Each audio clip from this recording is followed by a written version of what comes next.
नमस्कार, मैं हूं अर्चित और आप देख रहे हैं एक्सेस भारत न्यूज। चलिए रुक करते हैं इस खास खबर की ओर।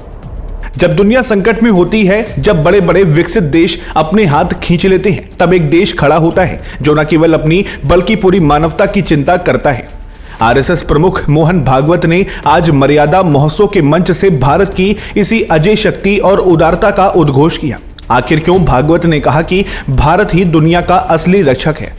आज मर्यादा महोत्सव के पावन अवसर पर स्वयंसेवकों और प्रबुद्ध जनों को संबोधित करते हुए सरसंघ चालक मोहन भागवत ने कहा कि भारत का स्वभाव कभी स्वार्थी नहीं रहा। उन्होंने याद दिलाया कि पिछले कुछ वर्षों में जब भी किसी देश पर प्राकृतिक आपदा या आर्थिक संकट आया, भारत ने बिना किसी भेदभाव के सबसे पहले मदद का हाथ बढ़ाया। भागवत के अनुसार ये भारत के संस्कारों में है कि हम वसुदेव कुटुंबकम यानी पूरी दुनिया को एक परिवार मानते हैं। मोहन भागवत ने मर्यादा शब्द की व्याख्या करते हुए इसे भारत की विदेश नीति और सामाजिक ढांचे से जोड़ा। उन्होंने कहा कि मर्यादा का अर्थ केवल नियमों का पालन करना नहीं, बल्कि दूसरों के दुखों को अपना समझना है। आज जब दुनिया युद्ध और अस्थिरता के दौर से गुजर रही है, तब भारत शांति और संतुलन बनाए रखने के लिए एक धुरी का काम कर रहा है। चाहे वो वैक्सीन पहुंचाना हो या आर्थिक मदद, भारत ने साबित किया कि वह दुनिया का सच्चा मित्र है।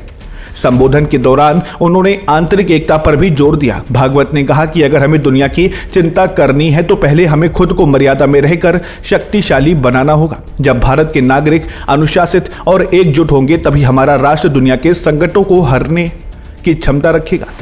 उनके इस भाषण को भारत के बढ़ते वैश्विक कद और कूटनीतिक जीत से जोड़कर देखा जा रहा है। मोहन भागवत के इस बयान पर आपकी क्या राय है? कमेंट बॉक्स में अपनी राय साझा करें।